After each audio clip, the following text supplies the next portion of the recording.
হামজার পর premier league মাতানো আরেক ফুটবলার পেতে যাচ্ছে বাংলাদেশ। দেখুন বিস্তারিত।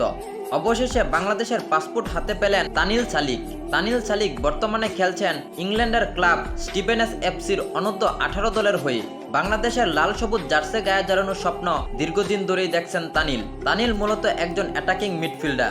গোল করানো, চান্স ক্রিয়েট ইত্যাদি যাবতীয় কাজে সে বেশ পটু।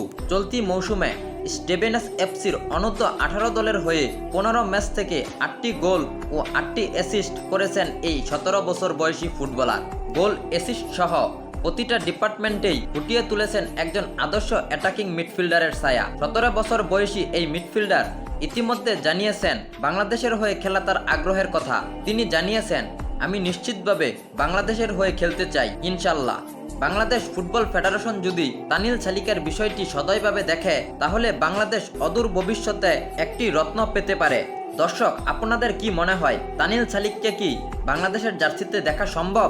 অবশ্যই আপনাদের মূল্যবান মতামতটি কমেন্ট করে আমাদেরকে জানিয়ে দিবেন।